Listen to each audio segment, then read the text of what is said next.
আপনি যদি কৃষক বন্ধু হয়ে থাকেন এবং আপনার যদি বৃষ্টিতে ফসলের ক্ষতি হয়ে থাকে তাহলে প্রত্যেকেই কিন্তু ফসলের ক্ষতিপূরণের টাকা পাবেন।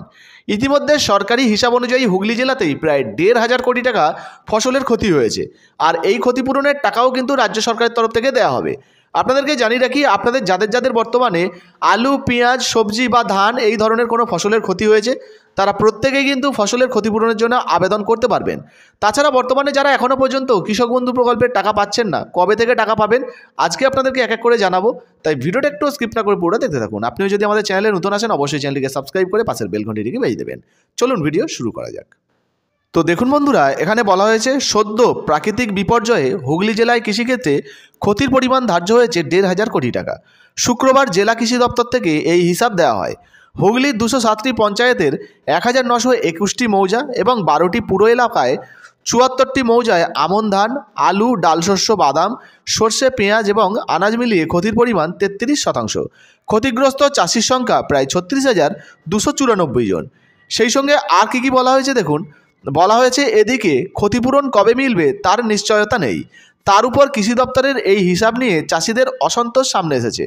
পরশুরার ডিহিবাদপুরের আনাজ চাষি বিজন বাইরি, গোঘাটের ভাদুরে সুদর্শন দে, আরামবাগের বাতানলের শেখ মফিজুল প্রমুখের অভিযোগ, কিসের ভিত্তিতে 33% ক্ষতি দেখানো হচ্ছে কিছুই বোঝা যাচ্ছে না। ধান অনেকটাই ঘরে উঠে গেলেও নতুন বসানো আলু আর আনাজের 100%ই তো নষ্ট হয়েছে। চাষিদের এই ক্ষোভ নিয়ে সরাসরি জেলা কৃষি দপ্তরের আধিকারিকদের বক্তব্যও মেলেনি। তবে জেলা পরিষদের কৃষি সেচ ও স্থায়ী সমিতির কর্মাধ্যক্ষ মদন মোহন কোলে বলেন, আমাদের ব্লক, মহকুমা এবং জেলা স্তরের আধিকারিকরা মাঠে সারেজমিন তদন্ত করেছেন। তারা মাটি খুঁড়ে আলুর পচন হচ্ছে কিনা দেখেছেন, আনাজের গোড়া পচেছে কিনা সেটাও দেখেছেন, কেটে রাখা ধানের অঙ্কুর হচ্ছে বা রং বদল হয়ে নষ্ট হয়ে যাচ্ছে কিনা তাও কিন্তু দেখা হয়েছে। আমরা সঙ্গে থেকেছি, সেই তদন্তের ভিত্তিতেই কিন্তু এই রিপোর্ট কিন্তু জারি করা হয়েছে। তো বুঝতে পারছেন, বর্তমানে কিন্তু ইতিমধ্যে আনাজের ক্ষতিপূরণ বা ফসলের ক্ষতিপূরণ দেওয়ার জন্য কিন্তু সার্ভে করা হয়েছে। বলা হয়েছে দেখুন, ক্ষতিপূরণ নিয়ে অনিশ্চয়তার মধ্যে এখন চাষিদের প্রাপ্তি বলতে কৃষক বন্ধু প্রকল্পের রবি মরশুমের কিস্তি। জমি অনুযায়ী 2,000 থেকে 5,000 টাকা বৃহস্পতিবার রাত থেকেই চাষিদের ব্যাঙ্ক অ্যাকাউন্টে ঢুকতে শুরু করেছে বলে জেলা কৃষি দপ্তরের তরফ থেকে জানানো হয়েছে। তো বুঝতে পারলেন, বর্তমানে বৃহস্পতিবার রাত থেকে কিন্তু 2,000 টাকা থেকে শুরু করে 5,000 টাকা পর্যন্ত কিস্তির টাকা কিন্তু ইতিমধ্যে কৃষক বন্ধু প্রকল্পে দেওয়া শুরু হয়ে গেছে, ঢোকা শুরু হয়ে গেছে। আপনারা যারা এখনও পর্যন্ত টাকা পাননি তাদেরও কিন্তু ব্যাঙ্ক অ্যাকাউন্টে কৃষক বন্ধু প্রকল্পের টাকা চলে আসবে, তবে অ্যাকাউন্টটা ভ্যালিড থাকতে হবে। একবার স্ট্যাটাসটা আপনারা চেক করে দেখে নিতে পারেন। এরপরে বলা হয়েছে দেখুন, বিমা বাবদ ক্ষতিপূরণ পেতে অন্তত 3 মাস লাগতে পারে বলে জানিয়ে জেলার এক আধিকারিক বলেন, ক্ষয়ক্ষতি সামলাতে কৃষক বন্ধু প্রকল্পের এই যে টাকা অর্থাৎ কৃষক বন্ধু প্রকল্পের আওতায় থাকা সব চাষিদের রবি মরশুমের কিস্তি পাঠানো হয়ে গিয়েছে। তবে জাতীয় বিপর্যয় মোকাবিলা তহবিলের টাকা এখনও পর্যন্ত পাওয়া যায়নি।